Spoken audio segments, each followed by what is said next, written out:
आदरणीय दर्शक महानुभावहरू, यहाँलाई हार्दिक स्वागत गर्न चाहन्छु हाम्रो युट्युब च्यानलमा। हामीले नेपाली क्रिकेटसँग सम्बन्धित सम्पूर्ण जानकारीहरू, नयाँ नयाँ अपडेटहरू निरन्तर प्रस्तुत गर्दै आइरहेका छौँ।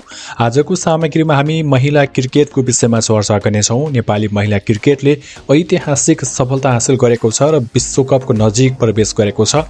अब नेपाली महिला क्रिकेट टोली विश्वकपभन्दा एक कदम टाढा रहेको छ र ग्लोबल क्वालिफायरमा स्थान बनाएको छ। त्यो विषयमा आज हामी चर्चा गर्नेछौँ। तपाईले हाम्रो च्यानललाई लाइक, कमेन्ट र सब्स्क्राइब गर्नुभएको छैन भने सब्स्क्राइब गर्न पनि नभुल्नुहोला।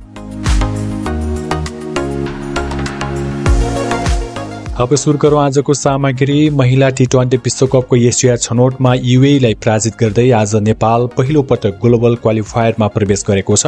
आज भएको सुपर 3 अन्तर्गतको खेलमा युएईलाई 5 विकेटले पराजित गर्दै नेपाल एक खेल अगावै शीर्ष 2 मा रहँदै ग्लोबल क्वालिफायरमा आफ्नो स्थान पक्का गरेको छ।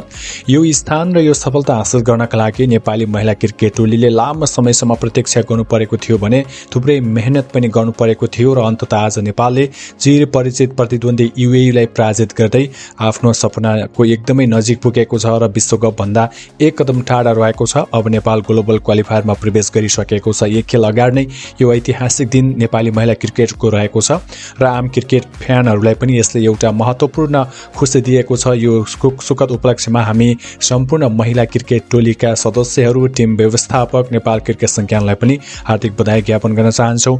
युएईले दिएको 115 रनको लक्ष्य पछ्याएको नेपाल 19 ओभर 3 बलमा 5 विकेट गुमाएर पूरा गरेको थियो र नेपालको यो ऐतिहासिक जितका लागि कप्तान इन्दु वर्माले एकदमै राम्रो खेलेकी थिइन्। उनले कप्तानी पारी खेलेकी थिइन्। उनले 28 बलमा अभिजित 30 रन बनाएकी थिइन्। रुबिना छेत्रीले 23 र सम्झना खड्काले 21 रनको योगदान दिएका थिए। 64 रनमा 4 विकेट गएको बेला नेपालका लागि रुबिना छेत्री र इन्दुले उत्कृष्ट साझेदारी गर्दै नेपाललाई जितसम्म दोहोर्याएका थिए। त्यसअघि टस हारेर पहिला ब्याटिङको निम्तो पाएको युएईले निर्धारित 20 ओभरमा 7 विकेट गुमाएर 114 रन बनाएको थियो। नेपालका लागि मनिषा कुमारी उपाध्यायले 4 विकेट प्राप्त गरेकी थिइन्। त्यस्तै कविता कुँवरले 2 र राजमती ऐरीले 1 विकेट प्राप्त गरेका थिए। यसरी दर्शक महानुभावहरू, नेपाली महिला क्रिकेट टोलीले लामो समयदेखिको जुन सपना रहेको छ त्यो सपना पूरा गरेको छ र आम क्रिकेट समर्थकहरूलाई पनि महिला क्रिकेटमा पनि सम्भावना छ, यसमा पनि लगानी गर्न सकियो भने यसले पनि नतिजा प्राप्त गर्न सक्छ भन्ने कुरा एउटा उदाहरण प्रस्तुत गरेको छ।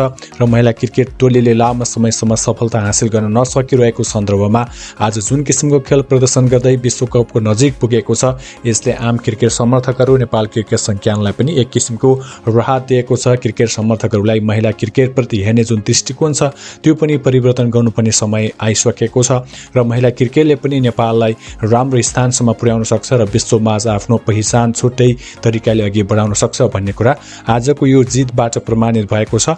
अब हामी तपाईहरुलाई ग्लोबल क्वालिफायरमा कस्ता कस्ता टिमहरू हुनेछन् भन्ने विषयमा पनि तपाईलाई जानकारी दिनेछौँ। अहिलेसम्म 5 वटा टोलीको टुङ्गो लागिसकेको छ, जसमा 10 वटा टिम रहनेछन् दर्शक महानुभावहरू, जसमा बंगलादेश, स्कटल्यान्ड, अमेरिका, थाइल्यान्ड र नेपाल गरी 5 वटा टोलीको टुङ्गो लागिसकेको छ भने अझै 5 वटा टोलीको टुङ्गो लाग्न बाँकी रहेको छ, जसमा युरोप क्वालिफायरबाट 2 वटा टोली रहनेछन् भने अफ्रिका क्वालिफायरबाट थप 2 वटा टोली रहनेछन् भने इस्ट एसिया पेसिफिक क्वालिफायरबाट 1 वटा टोली रहनेछन्। यसरी 5 वटा टोलीको टुङ्गो लाग्न बाँकी रहेको छ भने 5 वटा टोलीको टुङ्गो लागिसकेको छ, जसमा बंगलादेश, स्कटल्यान्ड, अमेरिका, थाइल्यान्ड र नेपाल रहेका छन्। र यो ऐतिहासिक दिनमा महिला क्रिकेटले जुन नेपाली समर्थकहरूलाई खुसी दिएको छ त्यसका लागि महिला क्रिकेट टिमलाई पनि बधाई दिनुपर्छ र नेपाली महिला क्रिकेट टोलीलाई बधाई लेख्न नभुल्नुहोला। हामी नयाँ विषयवस्तुका साथमा फेरि उपस्थित हुनेछौँ। त्यति दिनसम्मको लागि हामी सबैलाई बिदा दिनुहोस्। नमस्कार।